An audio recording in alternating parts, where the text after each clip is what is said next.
Bonjour Guillaume. Bonjour Philippe. On va se plonger dans une affaire que tous les Français connaissent, l'affaire de la petite Maddie McCann avec les derniers rebondissements de la semaine. Avant d'en venir d'ailleurs aux derniers éléments, peut-être rafraîchissez-nous la mémoire sur l'affaire Maddie McCann.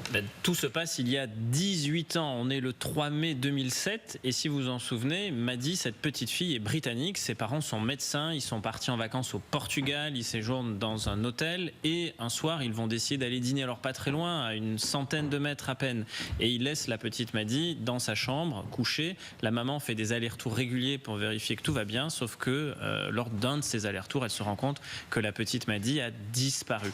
Elle donne évidemment l'alerte, et là, il y a un retentissement international très puissant. La presse britannique se mobilise. Dans l'Europe entière, on s'intéresse à cette affaire. Il y a même des dons massifs qui affluent pour aider la famille. Famille qui sera suspectée. Ouais. Les parents vont être suspectés par la police portugaise. En septembre 2007. Alors, au mois de septembre, ils seront définitivement mis hors de cause en 2008.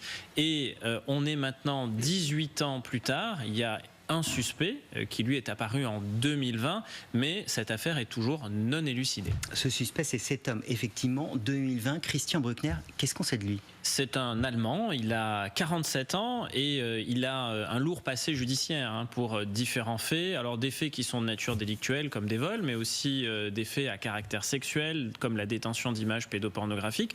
Et puis surtout, en 2005, le viol d'une touriste américaine âgée de 72 ans au Portugal. C'est d'ailleurs pour ces faits-là qu'il a purgé une peine de prison en Allemagne.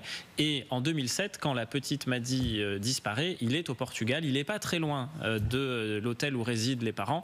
Et son téléphone portable va borner à proximité. Ce qui en fait pour les Allemands le suspect numéro 1 dans l'affaire de la petite Maddie. Mais il n'y a pas de preuves sur le plan médico-légal. Il n'y a pas d'ADN, par exemple. Mais les soupçons qui pèsent à son encontre sont quand même particulièrement lourds. C'est là où on se dit que peut-être que la machine marche un peu sur la tête parce que c'est le principal suspect d'une extrême dangerosité. Et cet homme, Christian Bruckner, il a été libéré cette semaine. Et oui, parce que le droit allemand est un peu aussi comme le droit français, très respectueux des droits et libertés fondamentales, et qu'une fois que vous avez purgé votre peine, on ne peut pas vous retenir pour une autre affaire dans laquelle votre culpabilité n'est pas démontrée.